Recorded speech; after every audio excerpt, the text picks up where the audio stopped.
I can't wait for the day when flying cars are a thing.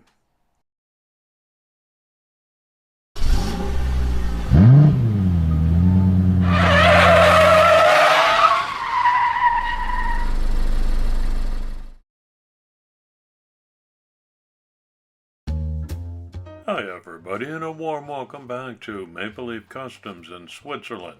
I'm Andrew. On the bench today is a 1:64 scale Hot Wheels custom Volkswagen Beetle. I got this in a mail call from friend of the channel Aaron B. Thanks again, Aaron.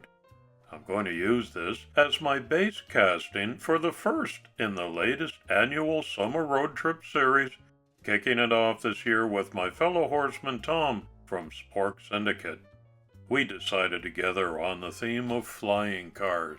And I happen to know that Tom is a big VW man with a regular Volkswagen Friday feature on his channel, so I thought the Beetle would be apropos for our buddy build together.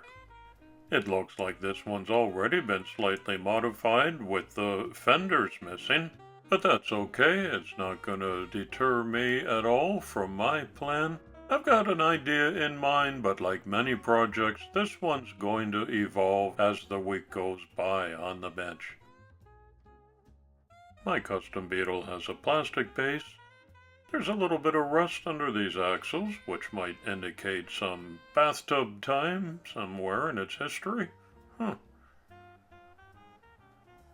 flying cars don't need wheels, so I'll bag these and tag them for another project on another day. And that parts bin is gonna fill up with a lot more junk pretty soon. First things first is always to take the casting to the spray booth where I can turn on a ventilation fan to properly extract my paint stripper fumes.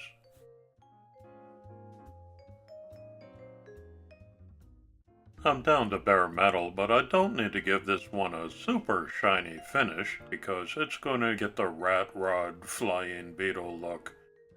But I still need to clean it up a little bit.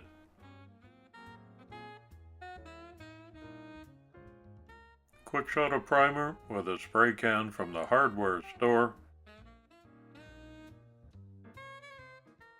And now I've got a nice blank canvas to work with.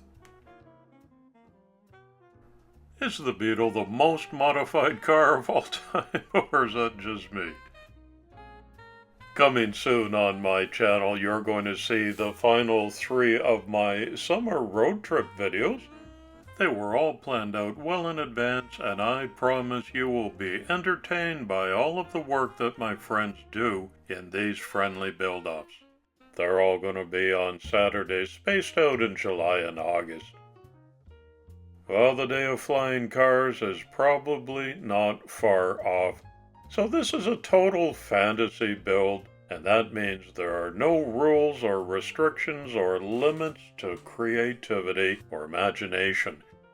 I'm going to do my best to work on this little Beetle exclusively with parts harvested out of these game control handles and this little kind of a remote control item.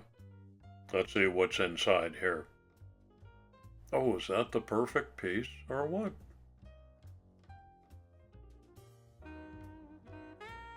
There's a tiny motherboard, there's lots of plastic, cables, metal bits, gears, worm drives. I should have lots to work with. Today's community shoutout goes to my fellow horseman and buddy on today's build, Tom from Spork Syndicate. Tom's running an excellent channel there. I've left a link in the description. Please go by, check it out, and I'd appreciate that very much. Thanks.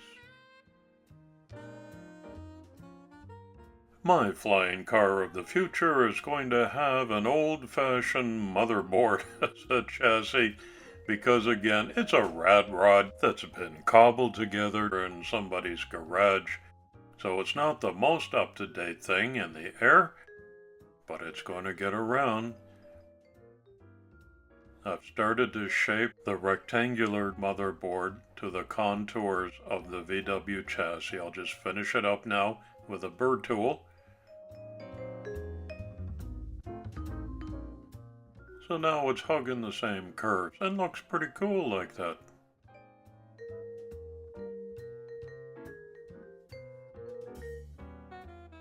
Dry fit just to make sure the body goes over the modified chassis. Everything's okay.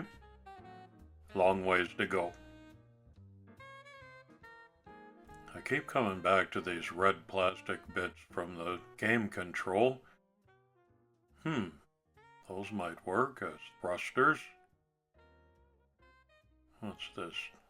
There's a good booster.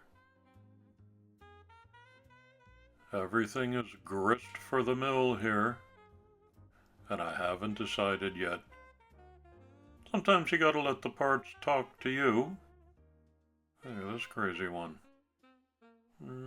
No. Okay, while I continue thinking up creative ideas, I shot the body with some hairspray as a chipping agent, and over top of that, some rust-colored primer.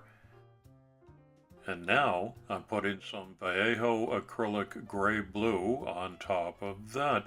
And the idea is that when I activate this top coat of gray-blue with water, like a damp toothbrush, it'll chip away some of the top paint and reveal the rust coat underneath, like you see here.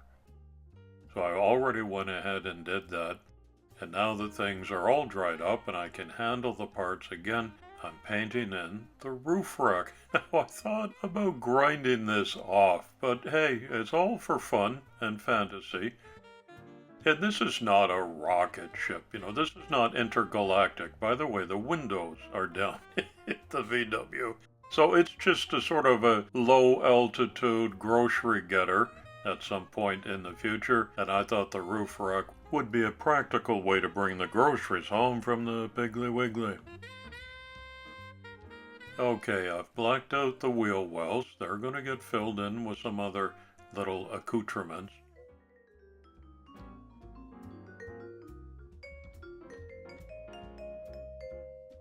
I came back to this super glue nozzle. That's what it looks like full length. I took two of them, chopped them down, and glued them together just for the proportion of the little Beetle, and that's going to be my jet propulsion out the back. Whenever my little add-ons don't mesh together perfectly, I like to use the Epo putty and fill in all the little holes. I can smooth that out or leave it rough if it's a garage job like this one. So now there's no unsightly gaps there, and once that's dried up, I'll paint that black too, with some weathering to come.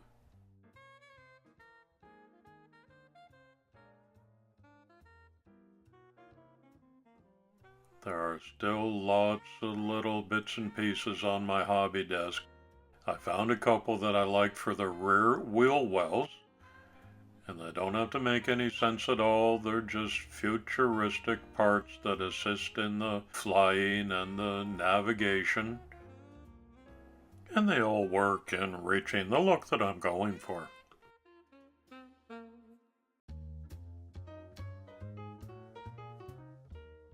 Here's some soft wire from the craft store. I've bent it into a little elbow like this. And here's what I've decided to do up front. This is going to be a little control arm, like so. And you recognize these little alligator clips. I'd get a bag of 200 of these for a couple of dollars. And I took 1/2 off. And I'm going to put it on the front like this. That's not weaponry. And it's not skis. Let's consider this to be some parking guidance or assistance. I don't know how they dock in the air or on the side of a building instead of on the ground. Use your imagination like I'm trying to. Put a little bit of luggage up there. A couple of battery packs, maybe some power cells. Elon Musk is taking note of that idea. And now I'm hanging a couple of wires underneath. I've seen this in some of the artwork online, and I like that effect when it comes to a flying car. The final paint detail is simply applying the same body color of gray blue onto the parking arms. And once that's on, I'll scratch them up a little bit just to give it the weathered look.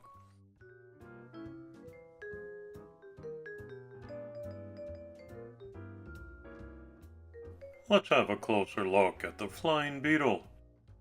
There's the magnetized stand. I weathered it up, used all the junk I could find in this trash bash that would fit on such a small casting. The roof rack is holding a couple of items. I especially like the motherboard underneath. The wires are part of the builder's DIY electrical system. Windows are down. This one's not intergalactic. This is a low-altitude flyer. It used to be a roller, but not anymore because the wheels were about the first things to come off. But it's a cool little custom. Now it's a flying car. I think it's still cute. And you can't go wrong with a Beetle, can you? It's got springs and wires and gears and gizmos and transformers on there, diodes. I used everything I could fit. Be sure to check out Tom's build on Spork Syndicate. It'll be crazy and cool. Tom, I'm sending this one to you. Thanks for visiting my channel today. Drive or fly carefully. It's coffee time.